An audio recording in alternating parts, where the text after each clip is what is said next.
Começa agora o Xadrez Verbal.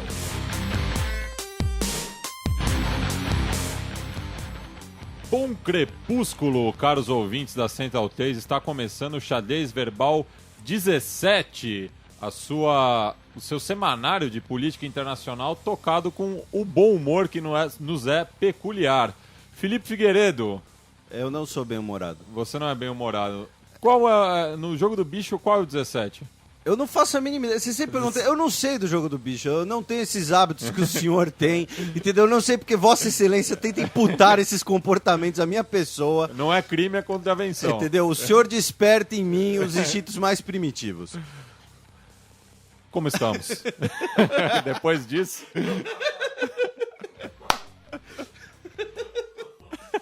Ainda bem que não é ao vivo. Como estamos? Estamos bem, estamos aqui com muitos recados, inclusive. O primeiro foi uma coisa que nós conversamos já, meu caro Matias.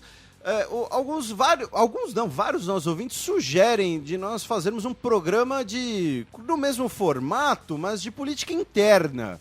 Você tem paciência para isso? Nossa, não vai dar certo isso aí. Vai durar 3 edições. Então, assim, agradecemos todo mundo que deseja isso, ou seja, um voto de confiança, inclusive no nosso julgamento político, no programa como uma forma de atualização, de discussão.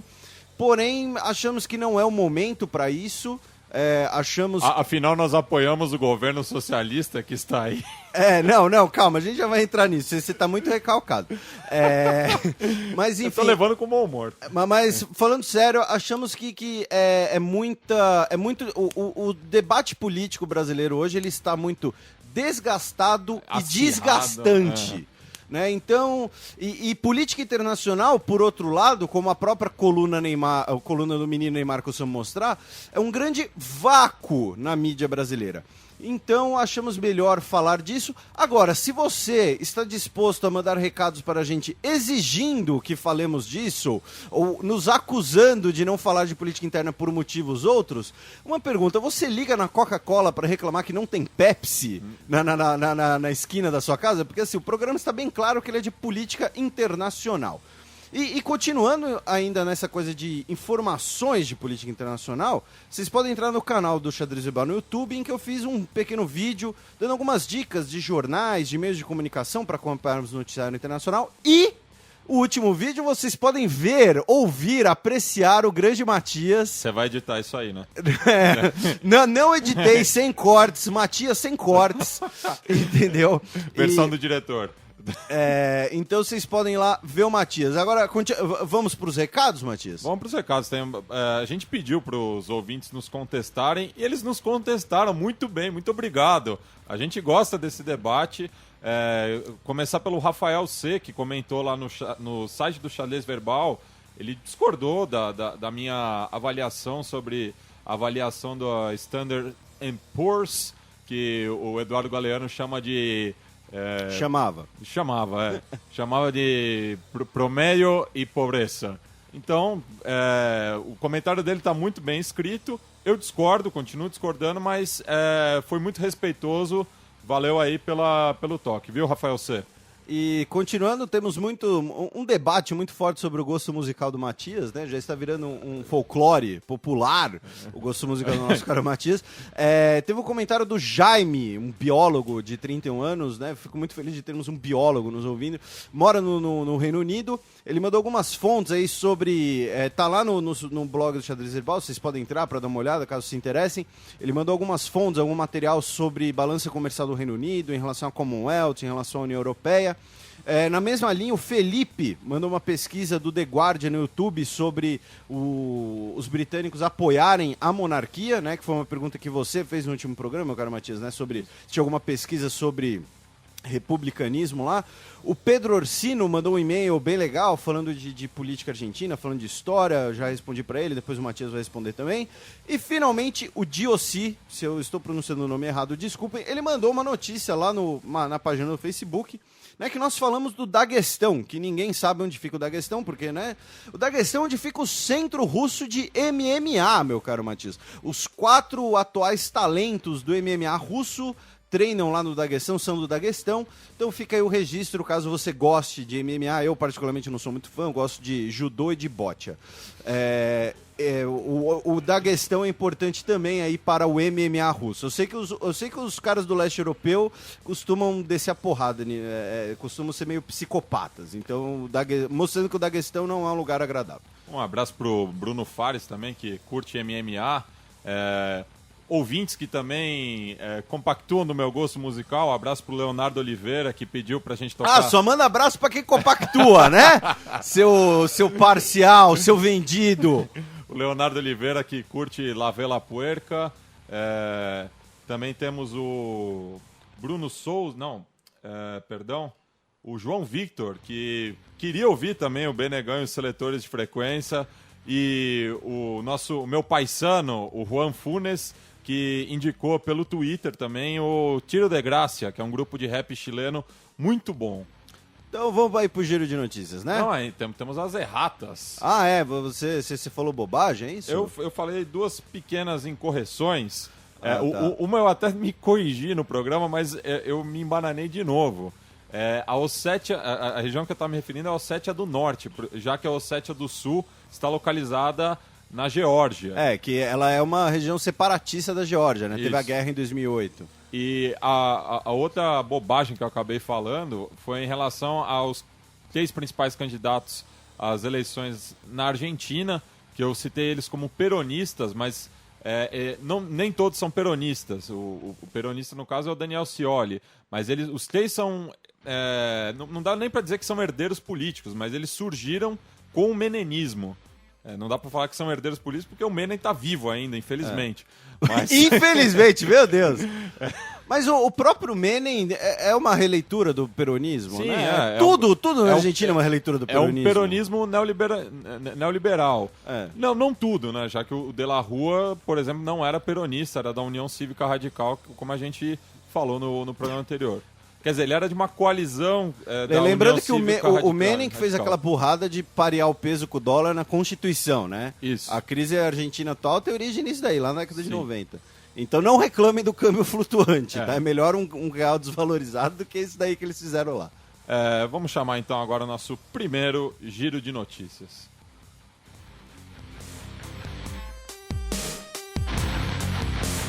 Giro de notícias. Notícia do dia 14 de setembro, último domingo. Não, última segunda-feira, perdão. Exército do Egito mata turistas mexicanos por engano em ação antiterror. Isso parece a migra, né? Matamos por engano. Não, parece quase um filme de comédia negra, né? Mas de humor negro. Mataram 12 pessoas, no mínimo 2 turistas mexicanos, ainda tem 3 turistas mexicanos desaparecidos. Eram 4 carros que teriam entrado em uma área restrita e segundo alguns dos feridos desses turistas mexicanos, o ataque envolvia até aviões, envolvia até cobertura aérea, entendeu? Então assim, os caras devem ter achado que era a liderança da Al-Qaeda egípcia, sei lá. Mas numa ação dessas teve sobreviventes? Pois segundo a notícia aqui da BBC, foram pelo menos 10 feridos. Mas tem esses mexicanos que estão desaparecidos e não se sabe se estão entre os feridos e não tiveram identidade confirmada. Enfim, ainda tem pessoas, dentre esses turistas egípcios, que não se sabe. E teme-se muito, né, porque a economia do Egito, até falamos disso recentemente, ela tem muita força no turismo, e no turismo, né, de visitar locais arqueológicos, sítios históricos, e é o tipo de evento que nem um atentado terrorista no ônibus no Egito, alguns anos atrás, no ônibus de turistas, que né, compromete essa indústria, afeta a economia como um todo na atrapalhada das Forças Armadas do nosso não querido Al-Sisi. Notícia de terça-feira, 15 de setembro. Coreia do Norte anuncia a reativação do reator nuclear. Corram para as colinas.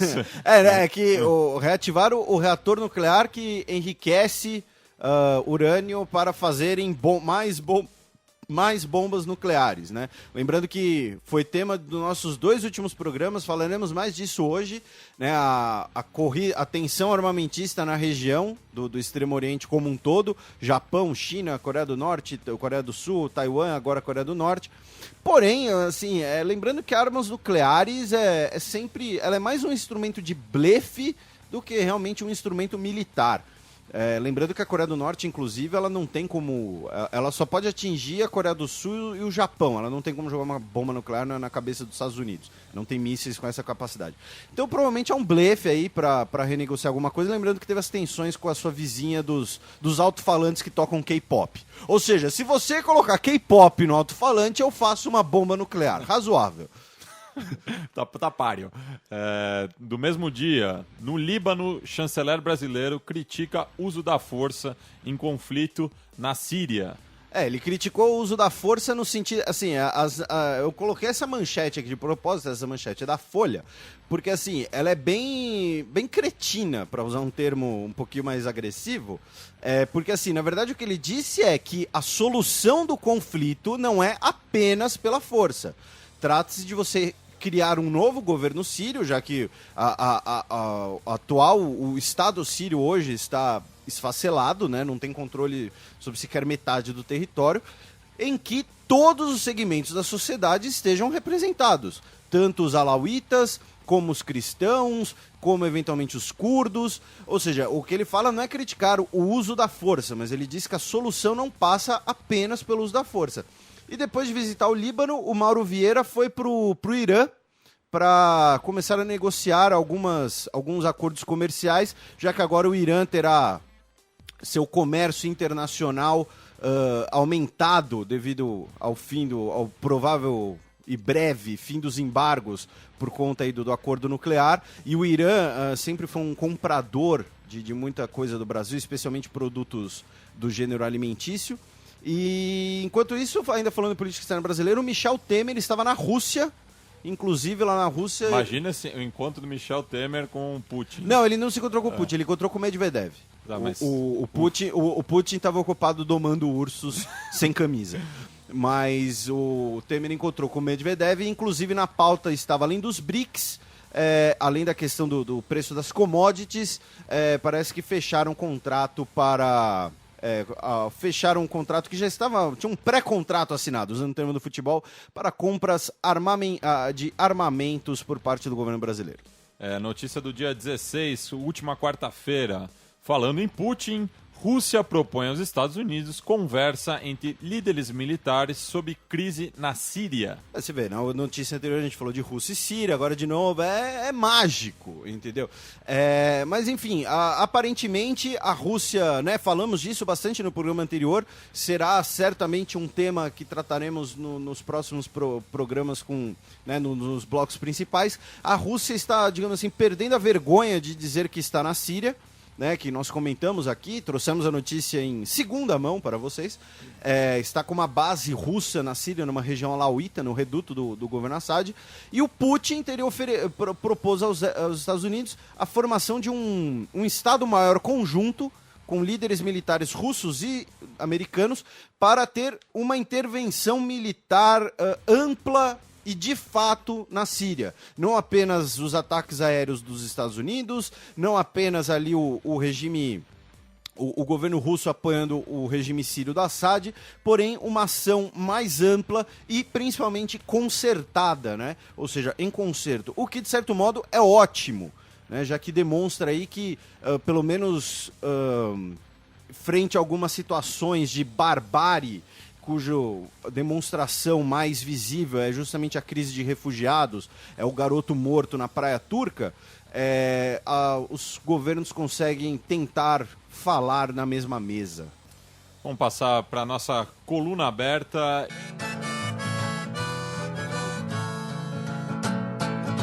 Coluna aberta. O caro ouvinte pode ter reparado que o título do programa de hoje tem o relógio, né? E isso está ligado diretamente à nossa coluna aberta de hoje, já que no último dia 16, quarta-feira, um garoto muçulmano foi preso numa escola do estado do Texas, na cidade de Irving, por ter construído um relógio caseiro. E por conta da origem étnica do menino Ahmed Mohamed, de 14 anos, a professora dele, em vez de dar um incentivo, chamou a polícia. Então, o garoto foi lá construir um relógio digital para a sua feira de ciências ali do colégio. Ele é filho de sudaneses, ele é muçulmano também. E aí foi o que você falou, a professora chamou a polícia, um garoto de 14 anos foi algemado, levado à delegacia, tem a foto dele algemado, com uma cara obviamente assustado. Assustadora a foto. Na delegacia, onde ele prestou depoimento, pediram desculpas, foi liberado. Teve muitas críticas sobre isso, ele deu diversas entrevistas. Ele mora em Irving, é um subúrbio de Dallas, que, se não me engano, eu não vou lembrar agora, mas tem um jogador de basquete da NBA famoso que vem dessa região. E aí, por conta de todo essa polêmica, de todo esse embaraço, né, porque é uma situação extremamente desagradável, né, teve uma hashtag no Twitter, teve um apoio ao Ahmed, e o Mark Zuckerberg convidou ele a conhecer o Facebook, né, falou, né, você parece que gosta aí de computadores e tal, veio conhecer o Facebook, e o presidente Barack Obama tweetou dizendo: Ahmed, cool clock, relógio legal, traz aqui na Casa Branca. Queremos inspirar mais crianças como você a gostarem de ciência. É isso que faz da América great. Né? Ou seja... O famoso passar um pano, né? Passou um pano, mas assim, convenhamos, é algo significativo, vai. O próprio presidente se dispôs a isso, né? Para os americanos isso tem uma importância muito grande, né? O presidente está convidando o cara para ir na Casa Branca, né? O garoto de 14 anos, levar o relógio, vai ter, óbvio, né? Para fazer um damage control também, né? E ele estava, inclusive, usando uma camiseta da NASA quando ele foi preso na delegacia, ou seja, ele obviamente gosta de ciência, gosta de astronomia. O Neil deGrasse Tyson falou um pouco sobre isso, é um cara que, se vocês obviamente devem conhecer, mas se não conhecem... O astrofísico do meme. Isso, é o astrofísico do meme, aparece no Big Bang Theory, apresentou a segunda temporada de Cosmos, e ele é negro, vem de uma família extremamente pobre, do Bronx. E ele fala vocalmente sobre questões como cotas, sobre racismo. Ele falava, quando eu falava que eu queria ser astrofísico, as pessoas lá falavam, mas pô, você não acha que você devia perseguir outra carreira? Tipo, ser jogador de basquete? Entendeu? Então, assim, tem essa questão, além da questão étnica, da questão da sociedade americana, mas aqui eu quero fazer uma pergunta bem polêmica, bem provocadora, como diria Bujanra, para você, Matias. Diga. Considerando que um garoto de 14 anos constrói um relógio para sua feira de ciências, e dali ele vai para a delegacia, os terroristas venceram?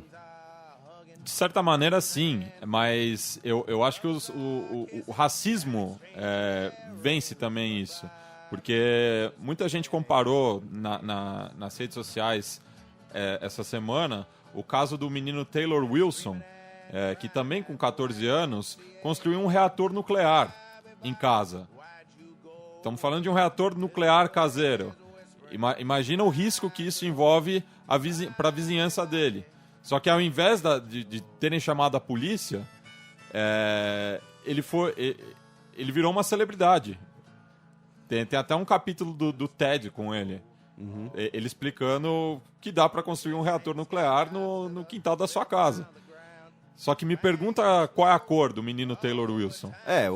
Tem a questão da etnia, do nome, da religião, de ser filho de imigrantes sudaneses. Ou seja, o Taylor Wilson é um típico WASP, um White Anglo-Saxon Protestant. Enquanto que o menino Ahmed não está em nenhuma dessas categorias.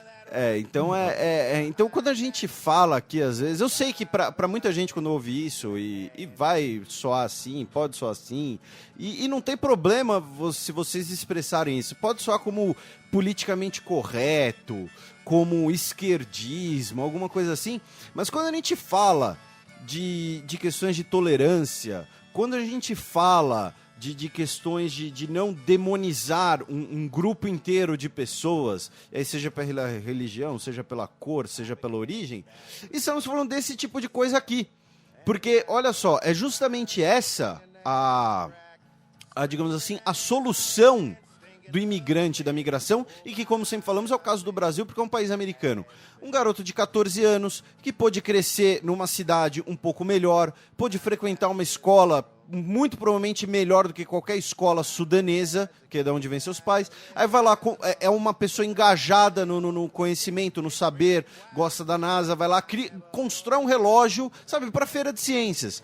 E isso, em vez de ser algo que incentive ele a depois, sei lá, fazer faculdade, construir alguma coisa legal, isso se torna um trauma na vida do garoto. E se torna um trauma, inclusive, na comunidade, sabe? E quando falamos em comunidade, falamos até do país inteiro, ao ponto do presidente, né, se meter e falar, pô, relógio legal e tal. E sabe quem é o terrorista mais famoso de Irving, Texas? O Lee Harvey Oswald. Fala um pouquinho para os nossos ouvintes quem é ele. É só o cara que assassinou o presidente Kennedy. Então, Agora me pergunta que qual foi em Dallas. Foi em Dallas. Agora me pergunta qual é a cor do Lee Harvey Oswald. Entendeu? Então, assim, quando nós falamos essa questão de tolerância, essa questão de receber o imigrante, é disso que estamos falando, sabe? É um garoto que pode, não vou dizer poderia, mas ele pode, sabe, se tornar uma pessoa extremamente produtiva, uma pessoa extremamente colaborativa, crescendo num ambiente muito mais saudável, crescendo num ambiente muito mais construtivo, porém, em parte, né, e aí vem a minha provocação, em parte pela cicatriz, pela fratura causada por um bando de malucos, né, como quando eu disse, os terroristas venceram, e por conta da intolerância derivada disso, que nós devemos controlar, isso pode ir por água abaixo, ou então pior, outro garoto de 14 anos em outra escola, longe dele, pode falar, nem vou aqui participar da feira de ciências do meu colégio, porque vão achar que eu vou fazer uma bomba. Então ele vai ser, sei lá, vai ter um emprego subalterno qualquer, aí depois vai chegar um maluco, vai seduzir ele com um papo aí de 72 virgens no paraíso, entendeu? E temos mais um maluco na praça. Então é por conta desse tipo de coisa, ele serve, esse caso, que é um caso triste, mas espero que tenha uma boa solução, sabe, sei lá, o Zuckerberg recebe ele no Facebook e fala, pô, não, tá aqui, ó, uma bolsa de estudo, você vai fazer a faculdade que você quiser e a gente que vai pagar, né, sei lá, enfim. Óbvio, vai ter um lance de marketing, mas alguma coisa construtiva saia disso. Mas quando a gente fala de intolerância, de tomar cuidado com essas coisas, a gente está falando disso daqui. A gente não está falando para passar a mão na cabeça do mulá, sei lá das quantas, que está numa caverna do Afeganistão pensando em explodir os Estados Unidos. A gente está falando do Ahmed, do garoto de 14 anos na feira de ciências da escola dele que construiu um relógio. Eu não sei nem... Mano, eu não jamais saberia construir. Quando a minha feira de ciências era sempre alguma coisa de história. A coisa mais legal que eu fiz foi construir uma catapulta. É sério. Mas não, uma catapulta pequena, não era uma catapulta grande. Eu tomei bomba, não soube reproduzir um coração. Entendeu? Então, assim, sabe, é desse tipo de coisa que a gente está falando. O refugiado... Ele busca apenas isso, que o filho dele possa estudar numa escola legal, possa crescer, possa aprender, possa ser uma pessoa produtiva longe de uma situação extremamente insalubre, extremamente complicada, no caso, no Sudão. E você até falou alguns programas atrás, quando falamos do jogo da NBA na África, né, que vários jogadores do Reino Unido são de origem sudanesa, o mais famoso é o Luol Deng, joga no Miami Heat, milionário, doa milhões para o Sudão. O Dikembe Mutombo, ele construiu um hospital no Congo, do bolso dele, sabe? Porque o cara foi ganhar milhões na NBA, vindo de um país extremamente pobre. O Olajuwon também tem um programa de caridade absurdo, gigantesco. O Olajuwon é islâmico também, para falar em jogadores de basquete. Não sei como a gente chegou nos jogadores de basquete, mas enfim, a questão aqui é essa. Quando a gente fala de tolerância... Eu entendo a crítica que falam que pode ser politicamente correto o esquerdismo, mas, enfim, refletir um pouco sobre isso daqui. A gente não está falando do Ayatollah, a gente não está falando do mulá maluco no Afeganistão, a gente está falando do Ahmed. Bueno, vamos passar agora para o nosso quadro de efemérides redondas. A semana na história.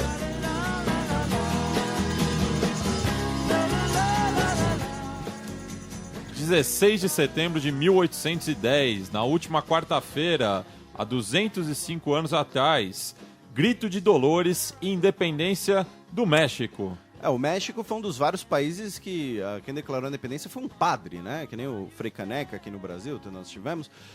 Então, 205 anos atrás, a independência do México, porém, o México só se tornou independente décadas depois, né? Porque teve 2 ou 3 guerras de independência no México, né? Virou um império também. A fase do México imperial é sensacional, né? Porque a França interviu lá e falou, precisamos colocar um monarca que seja nossos amigos. Ligaram lá na Áustria e viram, tem algum Habsburgo sobrando aí? Aí botaram o Maximiliano de Habsburgo, que nunca ia ser rei de nada, como imperador do México, ele que nunca tinha nem pisado no México, entendeu? Até a Legião Estrangeira teve no México. Entendeu? Então, sensacional. Mas então aí, 205 anos de independência do México. 15 de setembro de 1935, na última terça-feira, 80 anos atrás, são promulgadas as leis de Nuremberg na Alemanha nazista. As leis de Nuremberg foram as primeiras leis nazistas que efetivamente dividiram a sociedade nazista, categorizaram a sociedade nazista em questões raciais, questões pseudogenéticas, né, sobre quem é judeu, quem pode casar com quem, filho que é legítimo ou não, e foram as leis que instituíram a bandeira do Terceiro Reich, né, aquela bandeira vermelha com um círculo branco e a cruz suástica preta virada para a esquerda no meio. Então, as leis de Nuremberg que elas foram, digamos assim, uma das bases jurídicas para futuramente o Holocausto. E hoje completam 45 anos da morte de James Marshall Hendricks, nascido como Johnny Allen Hendricks. Vulgo Jimi Hendrix. Vulgo Jimi Hendrix. Morreu 45 anos atrás em Londres, em 1970, aos 27 anos de idade, né? A maldição dos 27. Essa maldição que sempre, né, que foi reavivada nos últimos anos com a Amy Winehouse. E, né, eu passei dos 29, mas eu não sou um rockstar. Ele teve uma morte, né, bizarra, né? Ele morreu sufocado no próprio vômito devido... John Bonham também, né? O John Bonham também é. O John Bonham era o baterista do Led Zeppelin, pra quem não sabe. E, enfim, ele tomou coisas demais e o próprio organismo dele não soube lidar com aquilo e morreu sufocado. Foi uma sexta-cheira da pesada. Vamos passar agora pro match.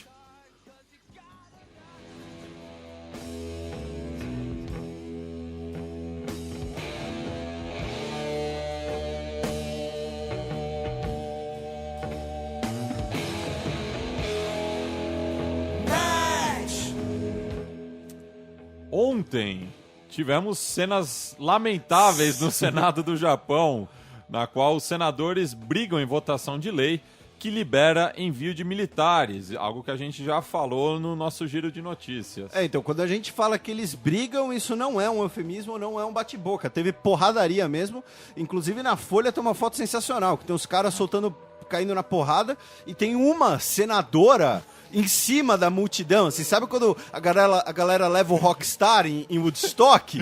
Entendeu? A senadora em cima, assim, dos caras, literalmente. Então, vamos por partes, né? Que a gente vai falar basicamente aqui de duas coisas do Japão. A gente vai aproveitar a deixa aí para falar desse recrudescimento de conservadorismo, de militarismo no Japão. Mas a gente falou aí da questão armamentista japonesa, da expansão armamentista japonesa.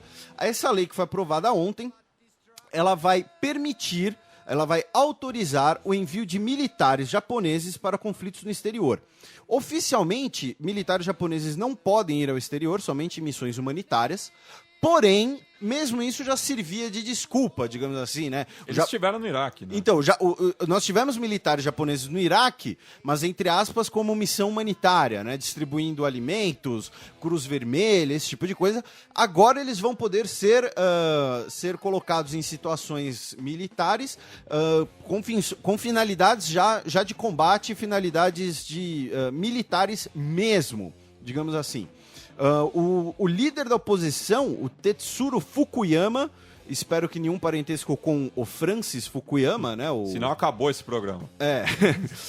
Francis Fukuyama, pra quem não sabe, é um historiador polêmico, por assim dizer. Ele só disse que acabou a história. Ele disse, né? Ele se perguntou, emocionado no Senado, se o partido escuta a voz da oposição, porque teve um protesto do lado de fora da dieta, né, do legislativo japonês, com milhares de pessoas contra esse tipo de coisa, né? Falando não à guerra, descartem a legislação de guerra, dizendo que a Constituição não permite esse tipo de coisa, então é uma lei que vai contra a Constituição.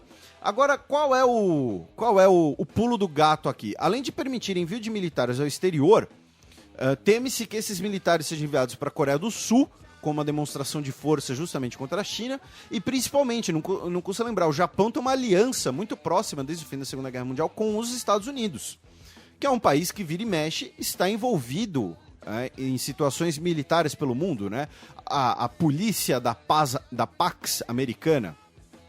Então teme-se que o Japão seja efetivamente convocado para esse tipo de coisa. Então, por exemplo, exagerando um pouco, extrapolando um pouco, mas se tivermos uma intervenção agora na Síria com tropas terrestres, os Estados Unidos liguem aqui pro Abe e falam: Abe, você disse que, né, agora pode, então vamos colaborar aí.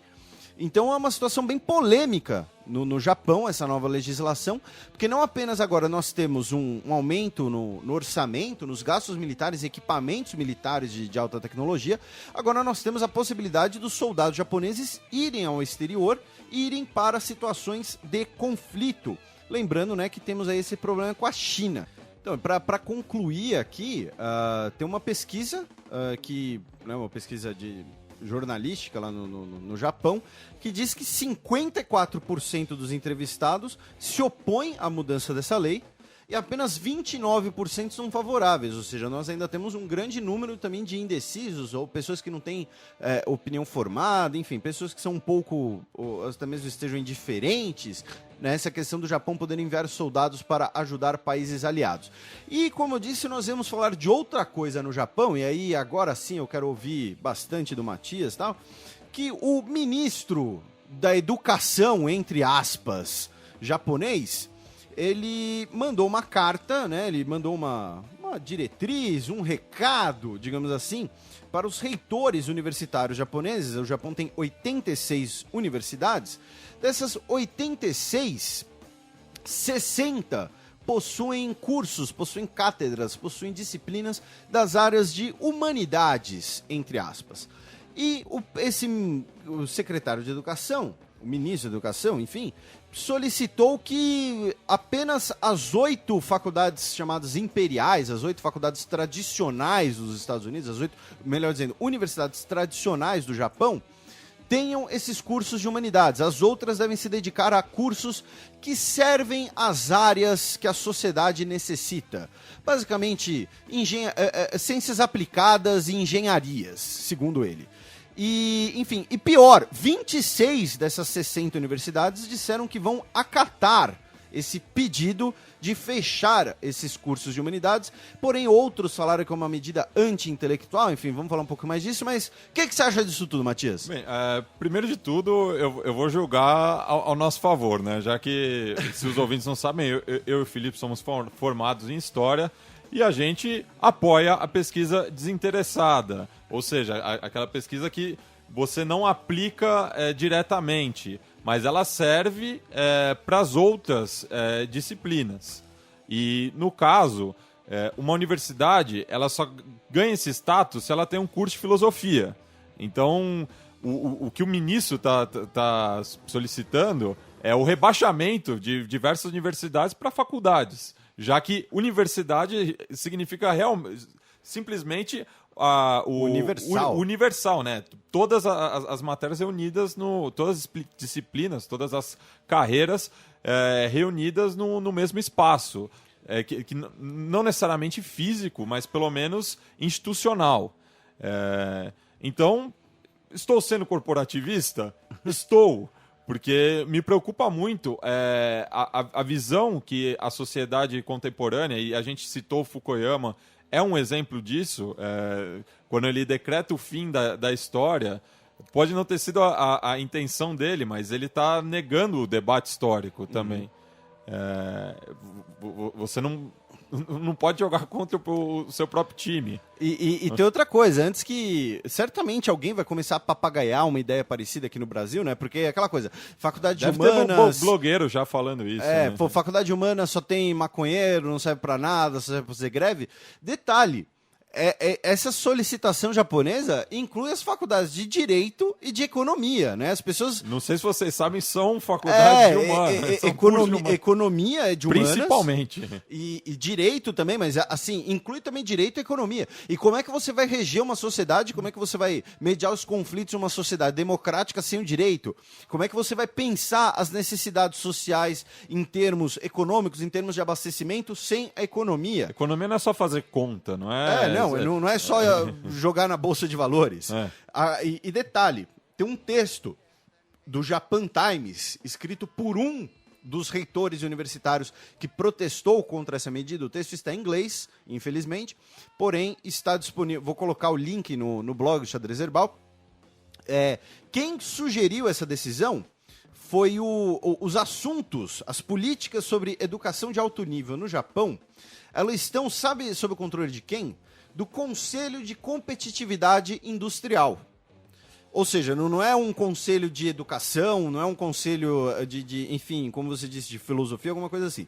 Ele é formado por 9 ministros do gabinete do Abe conservador, 7 CEOs, 7 líderes empresariais, que descendem diretamente daquela tradição do Zaibatsu, né, no Japão, e 2 acadêmicos, sendo que um desses acadêmicos do atual conselho é engenheiro. Então, assim, é um conselho em que tem um economista para falar, digamos assim, em defesa de todas as humanidades. Porém, felizmente, vários reitores, várias universidades nacionais já falaram contra isso, e o texto, inclusive, tem essa argumentação que você citou, meu caro Matias, de que isso prejudica, inclusive, o ranking internacional das universidades do país, a produção acadêmica, a produção intelectual do país. Lembrando que, por vários rankings internacionais, a melhor faculdade brasileira é a Faculdade de Filosofia da USP. É o curso de Filosofia da USP. Né? Ele, muitas vezes, em vários rankings, ele puxa bastante o posicionamento da USP. E isso é problemático, porque vem justo... O que acontece? Se você aprende a história do Japão, você sabe onde essas medidas do Abe foram parar. Então, assim, ao mesmo tempo que nós queremos aumentar a militarização da sociedade, queremos mudar as leis pacifistas do Japão, queremos diminuir aqui o ensino desse negócio meio inútil chamado história. A oposição, no caso. Entendeu? Então, assim, parece teoria da conspiração, como disse o Daniel Ferreira no e-mail nosso, mas tem uma ligação entre as duas coisas, sabe? Não são movimentos separados. O autoritarismo e o militarismo estão juntos com você proibir, ou você diminuir, ou enfim, você querer limitar o estudo ao campo acadêmico. Uma academia livre, e quando eu digo livre, tem que ser na física, na biologia, na engenharia, nas puras e nas aplicadas, em todas. Ela é essencial numa sociedade democrática. Assim como a autonomia universitária também. Sim, exatamente. É o que você falou. A faculdade decidir os rumos da sua pesquisa, dos seus estudos e do seu posicionamento no debate, no debate social, enfim. Então, assim, quando a gente tiver essas duas coisas caminhando juntas, é bem complicado. E é uma medida extremamente... É até estranho, de certo modo, isso vindo do Japão, que é um país que cultiva muito justamente a filosofia, cultiva muito como é que eu posso dizer? A sua história, né? Ou seja, então é muito esquisito esse tipo de coisa. Além de deplorável, é esquisito. E como nós dissemos, certamente vai ter gente papagaiando isso daqui por aqui, e no mínimo porque esquecem que esse tal de direito, essa tal de economia estão envolvidos, e segundo porque não pensa na segunda consequência disso tudo. É uma sociedade só de engenheiros, com todo respeito aos nossos vários ouvintes engenheiros, mas eles são parte da sociedade, não deve ser só, assim como uma sociedade só de historiador, imagina só. Nossa. Ia ser insuportável. Né? Primeiro que a gente não ia saber construir o relógio digital do Arquimedes, e segundo que a gente ia ficar, 3 horas debatendo se sobe na árvore para pegar maçã ou se espera a maçã cair. Entendeu? Então, assim, tem que ter os dois. Sabe? Tem que ter os dois. Aqui, obviamente, a gente tá satirizando o nosso próprio lado, mas tem que ter os dois. Não dá para você querer limitar um em nome do que a sociedade quer. Quem é o ministro da Educação do AB para falar o que a sociedade quer? Entendeu? Então, é isso. Bueno, vamos passar agora para o nosso cheque.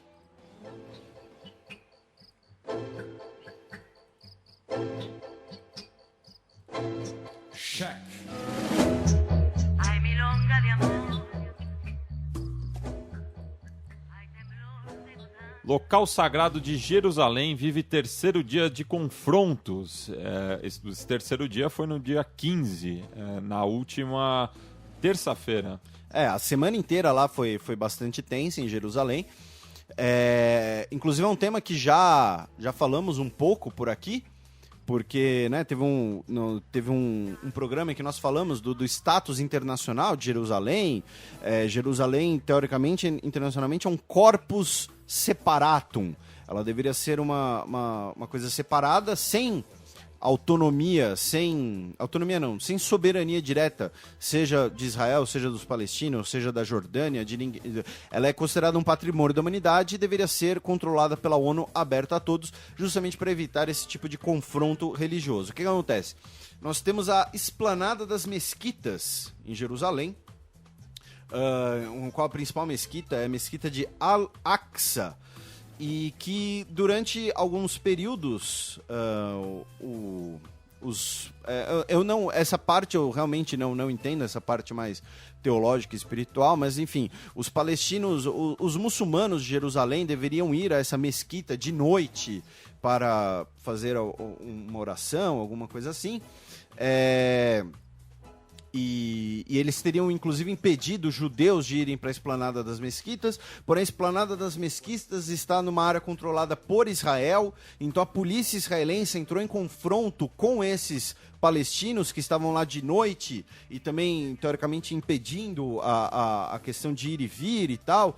O diretor da autoridade religiosa da região, o Azan Khatib, disse que essa intervenção policial israelense, que inclusive jogaram bombas de gás dentro da mesquita, foi um desdobramento muito perigoso.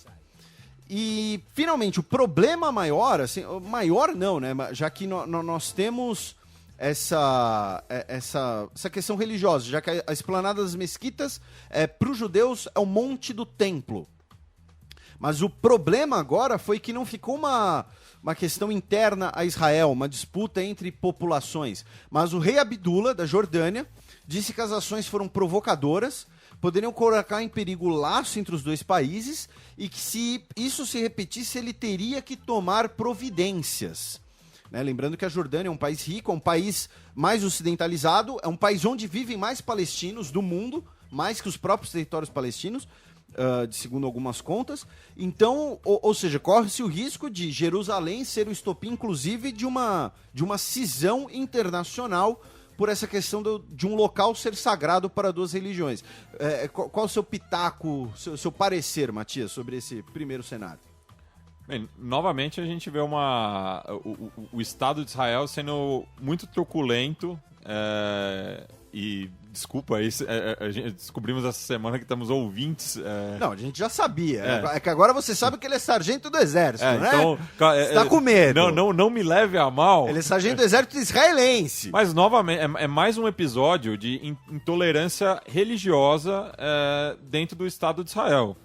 E puxando para a questão dos refugiados também, eu estive presente no evento organizado pelo Movimento Terra Livre, chamado Jornadas de Yarmouk, no qual tinha um refugiado palestino, um jornalista, Abu Saleh, e me pareceu muito curioso que ele usa o termo original da Palestina, que a tradução veio como Palestina, mas que ele chama de Filistina, que é justamente dos filisteus.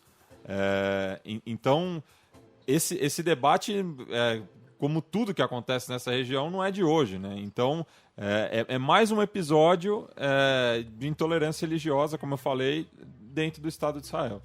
Então, só para aqui, inclusive, né, para não parecer, enfim, a versão israelense do ministro de Segurança Pública é de que o confronto começou na ocasião do Ano Novo Judeu, que inclusive mencionamos no programa, né? Celebramos aqui demos Shana Tová para todo mundo, foi no domingo, e parte das celebrações envolveria os judeus indo até a Esplanada das Mesquitas orar nos seus locais sagrados. E os palestinos teriam impedido os judeus de entrarem. Ou seja, e aí a versão dos palestinos é que os israelenses tentaram impedir os palestinos de irem até a esplanada das mesquitas de noite, depois de uma espécie de toque de recolher, alguma coisa assim. Então tem essas duas versões. Um dos checkpoints? Não, porque o que acontece? É uma área que fica na chamada linha vermelha, que são os locais sagrados, onde teoricamente todo mundo poderia transitar. Mais ou menos. Só que tem que ter. Acaba tendo esse controle. Todo mundo judeu. Todo mundo. Porque deve ter um local santo cristão ali perto também, certamente. Né?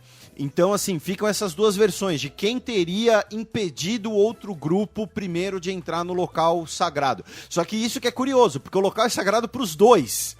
Então não dá pra você, o judeu... O próprio caráter de Jerusalém. Exatamente, né? por isso que ela deveria, e na minha visão deveria mesmo ser esse corpus separatum, ter uma autonomia internacional, não ser de soberania de ninguém. Sabe, sei lá, põe uns capacetes azuis da ONU hindus da Índia ali pra cuidar, entendeu? Então, sei lá, uma milícia ateia. Não, tô brincando. É que alguém pode se sentir provocado. Mas, sei lá, põe hindus lá, entendeu? Sabe? Põe aquela religião da Bolívia, do mais nativista da Bolívia, como é que é o nome? Dos curandeiros, tal... Xamanismo? Sei lá, põe uns xamãs bolivianos. Óbvio, aqui tô brincando um pouco, óbvio. Mas assim, essa é uma das origens do conflito em Jerusalém, porque no mesmo local, na mesma rua, nós temos um local sagrado para um, local sagrado para o outro. E se um dos grupos quiser exclusividade, qual grupo que for, nós teremos um conflito.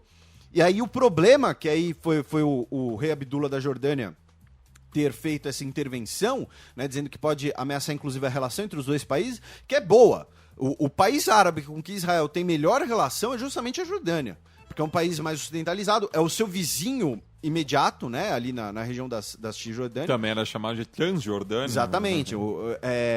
Mas o motivo, né, da preocupação do rei da Jordânia é de que as bombas foram jogadas dentro da mesquita, né, e que é um local santo, né, assim como não se deve jogar bomba dentro de sinagoga, não se deve jogar bomba dentro de catedral, não se deve jogar bomba dentro de uma casa, entendeu? Então, assim, E aí o rei Abdullah disse, recebemos garantias do governo israelense de que isso não aconteceria, porque como mencionei, são problemas que já ocorreram antes. Infelizmente, são garantias que já ouvimos no passado. Caso haja mais provocações em Jerusalém, a relação entre Israel e Jordânia será afetada, e a Jordânia não terá alternativa a não ser agir. Ou seja, estamos aqui é uma coisa complicada. E um israelense foi morto porque seu veículo foi atacado a pedradas em Jerusalém. Um israelense de 64 anos, segundo a polícia israelense. Então, ou seja, esse confronto teria rendido já pelo menos uma morte, né? E num período aí de festas sagradas, de observações sagradas. Então, essa sequência de eventos é importante para lembrarmos, para resgatarmos esse assunto, de que Jerusalém deveria ser um território internacional. Porque não dá para você confundir a jurisdição de um Estado, seja Israel, seja Jordânia, seja o Estado da Palestina, com uma jurisdição de patrimônio da humanidade, de patrimônio sagrado, né? Que esse acaba sendo o grande motivador dessas ações. A violação, a proteção e a adoração ao sagrado, né? Então, você gostaria de ir a Jerusalém um dia, Matias? Sim. Eu acho que qualquer historiador...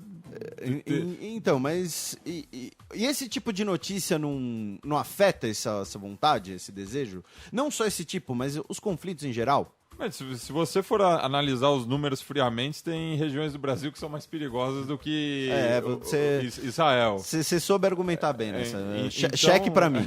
Então, eu acho que qualquer viagem que você fizer tem riscos. Mas... Lembrando que nós temos um grande amigo cujo avô morreu num atentado à bomba em Israel, né? Mas foi em Tel Aviv.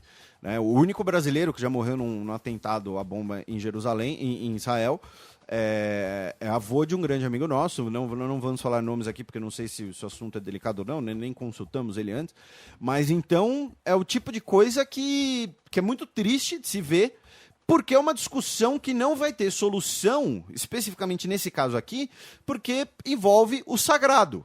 Então fica aí essa questão aí que ocorreu em Jerusalém nessa semana, nas festividades do Ano Novo Judaico. E só abrindo um parênteses no final desse cheque, você viu a troca de gentilezas entre as torcidas do Maccabi Tel Aviv e do Hapoel Tel Aviv? Não vi como é. O Maccabi, como o próprio nome diz, vem de Macabeus, né? Então tem uma torcida mais à direita, e eles levaram uma faixa escrita Refugees Not Welcome em Israel. Enquanto que o pessoal do Hapoel, que é o clube dos trabalhadores, então existem diversos Hapoels espalhados por Israel, o mais forte, o mais famoso é o Tel Aviv, e eles levaram uma faixa em hebraico escrito Somos Todos Migrantes.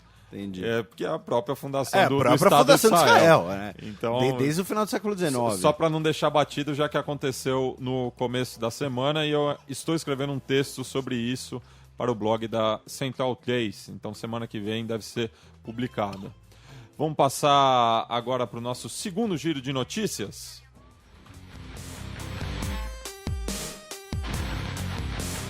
Giro de notícias.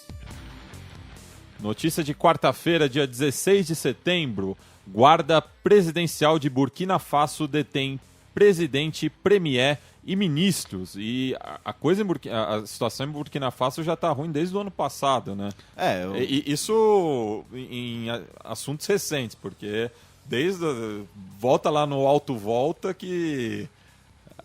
Explica para o nosso ouvinte o que é o Alto O Volta. Alto Volta era o nome colonial de Burkina Faso. Inclusive, né, o que eu acho mais legal, que inclusive uma vez a gente conversou sobre isso, que nós tínhamos as 4 costas, né? A Costa do Marfim, Costa do Ouro, Costa dos escravos e dos diamantes. E a Costa do Marfim manteve o nome colonial, né? Não Sim. sei porquê. A Costa do Marfim era o Benin, né? Não, a Costa do Marfim, a Costa dos escravos era o Benin, a Costa dos diamantes era Togo e a Costa do ouro era Gana. E aí Costa do Marfim manteve o nome. E nós temos vários casos desse, né, na região, de países que tinham o nome colonial e mantiveram ou mudaram. E temos o Congo, que era o Congo belga, aí virou Congo Brazzaville, virou o Zaire e agora a República Democrática do Congo. Não, o Brazzaville era o Congo inglês. Era o Congo inglês? O Congo belga era o Kinshasa. Então é por causa do Rio Congo. Isso. Então, Alto Volta aí era o nome colonial de Burkina Faso. E a União Africana já exigiu aí a libertação dos reféns. O governo brasileiro também se manifestou, sendo que é engraçado que não se tem muitas notícias, porque não se sabe se é uma tentativa de golpe articulado ou se é assim, a guarda presidencial deu a louca ali nos caras mesmo e eles tentaram fazer alguma coisa. Não se sabe quem é o líder, digamos assim, desse possível golpe. Levante. Então, e como você disse, a situação em Burkina Faso está instável aí desde o ano passado. Eles tomaram. Tem uma foto famosa do ano passado, né? Que eles tomaram a rede estatal. A rede estatal de televisão, tá? Os caras com facão, assim, selvagem o negócio. Vamos ver aí como é que fica a situação em Burkina Faso. Notícia de ontem, dia 17 de setembro, já que estamos entregando o programa para vocês nessa sexta-feira, dia 18. Chile suspende alerta de tsunami após temor forçar remoção de 1 milhão de pessoas. Inclusive nós temos um amigo, né? Não sei se ele está nos ouvindo, o DJ Vitinho. Ele foi para o Chile e pegou aí o maior terremoto de 2015. Morreram 8 pessoas, né? Por aí. A Bachelet visitou as regiões afetadas. Teve aí deslocamento de 1 milhão de pessoas das áreas costeiras por risco de tsunami. Porém, em compensação, outro amigo meu, o Helder, que mora no Chile, disse que a situação já estava sob controle, o problema foi mais perto ali da costa mesmo. Então fica aí nosso voto para que não tenha mais nenhuma notícia aí de complicações de mortes. O Chile é uma região muito instável do ponto de vista geológico, como falaremos um pouquinho mais daqui a pouco. E a tecnologia serve para aliviar a gente, né, nesses momentos. A gente citou o caso do Vitinho, que estava lá a turismo. Eu tenho muitos amigos chilenos e acompanhava pela rede social lá, a famosona. Pelo Facebook, pode falar. Os seus amigos podiam se marcar ou eram marcados por terceiros dizendo que estava tudo bem. Estava salvo, Estavam a salvo. Então, um ponto para a tecnologia. Notícia de ontem também, Nicolás Maduro e Manuel Santos se reúnem no dia 21 em Quito. Foi uma decisão que teria sido articulada pelo governo brasileiro e pelo governo argentino. Eles vão se reunir em território neutro, né, digamos assim, no Equador, em Quito. Vão dizer que o Maduro vai estar jogando em casa, que não é tão neutro assim. Não teremos uma reunião emergencial da Unasul, se bem que a oposição venezuelana pediu, inclusive aquela coisa que já falamos aqui, de observação internacional nas eleições, porém certamente vai ser um tema quente aí semana que vem, saber o que resultou aí dessa reunião, sendo que na última noite mais uma parte da fronteira entre os dois países foi fechada e caças venezuelanos teriam ferido o espaço aéreo colombiano, teriam violado o espaço aéreo colombiano. Ui. Notícia de hoje: Estados Unidos aliviam restrições a viagens e negócios de americanos em Cuba.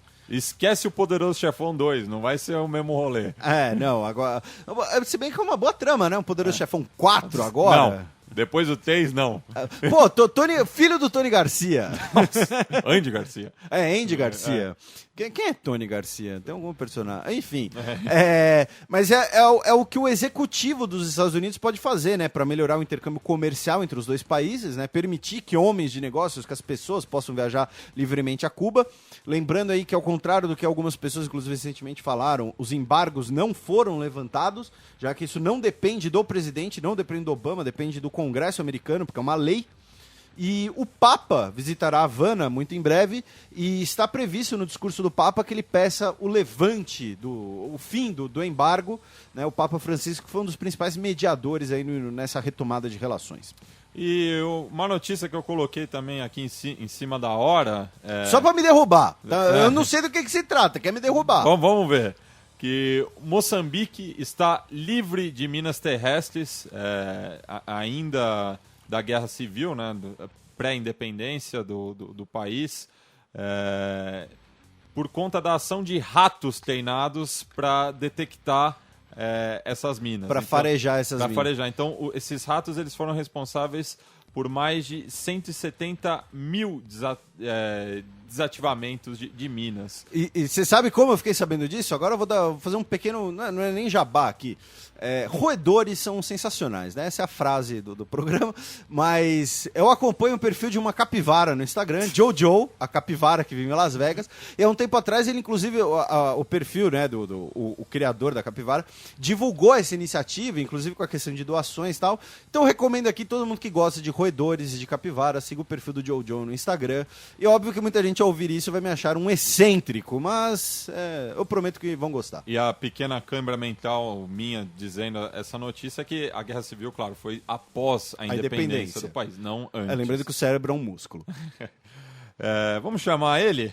Ele quem? Ele, menino Neymar. Olha que hoje ele tá craque, hein? Neymar é o nome dele! Neymar é o nome dele! Ó, na segunda, foi segunda ou terça-feira? Não lembro, mas no começo da semana eu já mandei o menino Neymar dessa semana. Você mandou e tirou o print ainda, porque a gente sabia que ia corrigir. Que iam corrigir. Então o Estadão fez um mapa, gráfico. Um infográfico, mostrando a rota dos refugiados e provavelmente o original era em inglês, eles não... Até isso, eles terceirizaram o infográfico e na hora da tradução é que vem o menino Neymar que vai virar ao concurso, assim, a gente vai ter que fazer uma escala de menino Neymar. Qual é o jogo do menino Neymar dessa semana, ô Kreuzebeck? Põe a chamada aí. Estreia é Brasil e Peru. Peru. Nosso ouvinte sabe Onde fica o Peru? O nosso ouvinte sabe que o Peru fica na América do Sul. Não, o Peru fica ali nos estreitos de Bósforo e Dardanelos. Isso segundo a tradução do Estadão, já que Turkey, eles traduziram como Peru, o animal. Só que Turkey tem dois significados em inglês. Pode ser tanto o animal, Peru, quanto o país, Turquia. Exatamente. Aí jogaram no Google Tradutor, Turkey. Saiu ali o Peru e colocaram Peru. Peru, pronto. Ali do lado da Grécia, do lado da Síria, o Peru. Assim, é impressionante porque assim, a pessoa que traduziu não reparou.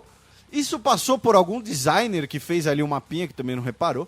Isso passou por algum editor que não reparou. Ou pior ainda, enfim, não quero pensar nas alternativas piores. Detalhe que também no mesmo infográfico, no mesmo mapa, não traduziram o nome da Sérvia. Sérvia ficou em inglês com B. Sérvia. Sérvia. E o detalhe foi que, né, esse menino Neymar, craque, esse menino Neymar do ano, muitos dos nossos ouvintes mandaram, inclusive, por exemplo, a nossa queridíssima Ana Luísa, que participou do programa, alguns programas atrás. Então fica, inclusive, a convocação, antes de você dar o menino Neymar honorífico, quando vocês encontrarem meninos Neymares por aí, fica à vontade para mandar, porque essa é a parte mais difícil de fazer o roteiro, porque, inclusive, né, a gente às vezes tem que buscar o exemplo negativo, né? Meio ruim até. Então, se vocês encontrarem alguma coisa, alguma pataquada da nossa querida imprensa, pode mandar, fica à vontade. E foi umas 8 pessoas, sério, que mandaram o menino Neymar. Falaram, não, olha isso daqui, eles colocaram o Peru na Europa, blá. Então tá aí, a Turquia e o Peru. E tem um honorífico, né? Também. E só antes de passar pro honorífico, como eu falei na semana passada, esse tipo de erro é comum nos tempos de hoje, essa crise que o jornalismo tem passado, da grande imprensa, né, já que cada vez mais estão tocando as redações com um número limitado de pessoas. Não, e as redações é reproduzir o Instagram do Neymar. Que é a crítica desse quadro. Também aconteceu no L'Equipe ano passado, no manual da Copa do Mundo, na qual trocaram o Uruguai pelo Paraguai. Afinal, o sufixo basta, né? A gente fica trocando todos os países lá da Europa só por conta do sufixo. É tudo a mesma coisa. Essa você ficou bravo só porque envolve o Uruguai, Sim, admite. Confesso. E o menino Neymar honorífico vai para o pessoal do jornal Hoje, que para explicar o terremoto no Chile, disse que a placa de Nazca e a placa sul-americana, a placa de Nazca ela foi para esquerda. Primeiro que geógrafo nunca fala esquerda, vai falar oeste. E que a placa sul-americana foi para direita, no caso, leste. Ou seja, se as duas placas forem para esses lados, segundo o jornal Hoje, ia abrir um vão ali. O Oceano Pacífico ia para o centro da Terra. O terremoto acontece quando as placas se encontram, não quando elas se refutam. Então, fica aí o menino Neymar honorífico pro pessoal do jornal Hoje para aprender E pior que eles até consultaram um professor de geografia. Eles citam isso no final da matéria, mas duvido que qualquer professor de geografia tenha falado isso para eles. Você ficou bravo e você nunca vai trabalhar no jornal Hoje depois depois desse seu desabafo. Para ouvir as piadinhas do Evaristo Costa, tô tranquilo. Meu Deus. Vamos passar pros peões.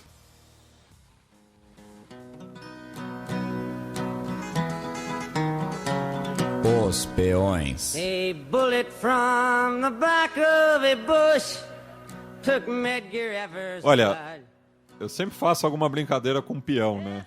No caso, a peça do jogo de xadrez.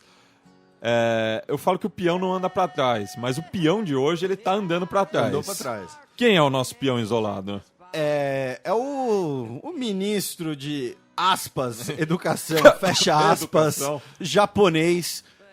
Me recuso até a falar o nome dele, que vem com essas pataquadas aí de não tem que estudar história, não tem que estudar direito, não tem que estudar economia, tem que ser todo mundo engenheiro ou médico, porque é só isso que a sociedade precisa. Realmente, você vai longe assim, filhão. Então fica aí o peão isolado pra ele, sendo que vai ter um bola murcha também, Matias? Vai ter um bola murcha também. Mas antes vamos passar pro peão promovido. Tá, o peão promovido E foi promovido mesmo. Não, foi promovido em todos os sentidos, mas é o Osama Abdul Mohsen. Né, o primeiro nome, infelizmente, agora tem essa conotação, né, de Osama, é que nem os Adolfs da década de 50 vão ter que pagar esse pato. É aquele refugiado sírio que foi chutado por uma cinegrafista na Hungria, enquanto tentava entrar na Hungria. Caso vocês não viram as imagens, são deploráveis. Enfim, ele vai fazer um curso de treinador de futebol. Ele era treinador de futebol na primeira divisão da Síria. Ele vai fazer um curso de treinador de futebol em Madrid e já teria inclusive recebido uma proposta de estágio do Rayo Vallecano, né, que é um dos times com mais história de Madrid, né, podemos dizer assim, embora não tenha muitos títulos. Do subúrbio de Madrid, né? Exatamente. De Então, Vallecas. já teria recebido, inclusive, uma proposta de estágio depois de não sei quanto período aí do curso. Então, né, foi acolhido aí em Madrid, já foi acolhido com inclusive uma possibilidade de emprego, ele com o filho dele, sendo que ele infelizmente foi recebido daquela maneira tosca por aquela pseudo-jornalista húngara. E o bola murcha de hoje, perdão do trocadilho, é o Tom Brady. Por quê? É o Giselo. É o Giselo. É porque ele defendeu, ele enfim, se meteu aí na corrida presidencial americana, declarou diversos um efusivo apoio ao Donald Trump. Né? Sendo que assim, deixa eu ver se eu entendi. O imigrante, se for uma top model, né, uma mulher linda, tal, enfim, rica, né, naquele momento, tudo bem. Agora, se é um imigrante chicano, pobre, bigodudo, não pode. É isso que eu entendi, assim, o imigrante ser desejável ou não é baseado em razões estéticas e monetárias, não em razões de ser imigrante ou não. E a coisa tá ruim pro Donald Trump quando um membro da família Bush pede pra você pedir desculpas pra ele publicamente. Aí você perdeu todas as batalhas. O Jeb Bush, que é casado com uma hispano-americana, né, uma mexicana, disse que ele devia desculpas para a esposa dele, tem o vídeo no YouTube, e o Donald Trump se recusou. Falou, não vou pedir desculpa porque eu não falei nenhuma mentira. Enfim, o Donald Trump, mano... O Donald Trump vai render muito assunto ainda pro xadrez verbal. Vamos passar para as nossas dicas culturais? DJ Muzz. The Almighty. DJ Muzz. The time has come. Sétimo selo. Felipe, qual é sua dica cultural para os nossos ouvintes nessa semana? Então, a minha dica cultural é baseada nos episódios de Jerusalém, para aprendermos aí a lidar um pouco, inclusive usando o humor, para lidar com questões religiosas, questões de sacralidade, questões de Terra Santa. Minha dica é um dos maiores filmes de todos os tempos, uma das maiores comédias de todos os tempos, A Vida de Brian, do grupo Monty Python, que faz piadas com tudo isso, porém de forma respeitosa, inclusive, né? Ao contrário de gente que acha que humor é ser ofensivo. Então a minha dica aí é até para podermos rir um pouco de tudo isso, né? Que muitas vezes cuja solução foge ao nosso alcance. Minha dica cultural é essa, Vida de Brian, do Monty Python. E a minha dica cultural, pensando no menino Ahmed, já que ele é... Dizendo em inglês, né? Ele é um nerd, e é um nerd que não se enquadra nos padrões da sociedade estadunidense. Eu indico o livro do escritor Junot Dias, A Fantástica Vida Breve de Oscar Wilde, que fala justamente de um menino nerd criado em Nova Jersey, nos Estados Unidos, e que tem uma trama muito interessante o livro, porque fala também da ditadura do Trujillo, como a família dele acabou migrando para o norte dos Estados Unidos, e ele é um nerd que não se enquadra nos padrões da sociedade. Então, pensei que você ia falar pra Vingança dos Nerds. É boa também. Vingança dos Nerds. Baita filme também. Encerramento, Felipe? Então, né, novamente, como sempre, agradecer a todo mundo que nos ouve, que entra em contato. Lembrando que vocês podem mandar recados no blog, no YouTube, no e-mail, xadrezverbal@gmail. Essa semana agora teremos os discursos na 70ª Assembleia Geral da ONU, que serão um dos principais temas do nosso programa. Eu falei disso semana passada, porém eu fiz uma pequena confusão. Essa semana nós tivemos a abertura dos procedimentos da Assembleia Geral, mas os discursos serão nessa semana que começa agora. E também, antes de encerrarmos, esta semana que começa agora, no domingo, é a Semana dos Livros Proibidos. É uma atividade que existe nos Estados Unidos desde a década de 80, porém foi crescendo. Hoje ela tem apoio da Associação das Editoras Americanas, tem apoio da Biblioteca do Congresso dos Estados Unidos, tem apoio da Anistia Internacional, que é uma semana em que se discute, se incentiva a leitura de livros que foram ou são censurados em diversas partes do globo, livros que são considerados de ideias perigosas, enfim, e também um protesto contra a própria censura em si, a própria ideia de censura. Então tá aí essa Semana dos Livros Proibidos. Então se tem algum livro aí que você acha que é polêmico, que foi censurado, talvez essa seja a semana que você precisava um empurrãozinho para ler. Bueno, a gente se encontra na próxima sexta-feira. sempre o podcast ele vai estar ali final do dia, Começo da noite. começo da noite. Vai encerrar com o Jimmy? Vamos encerrar com o Jimmy. Para deleite de Leandro e a mim, que adora o Bob Dylan, a gente vai ouvir uma versão do clássico All Along the Watchtower pela guitarra de Jimi Hendrix.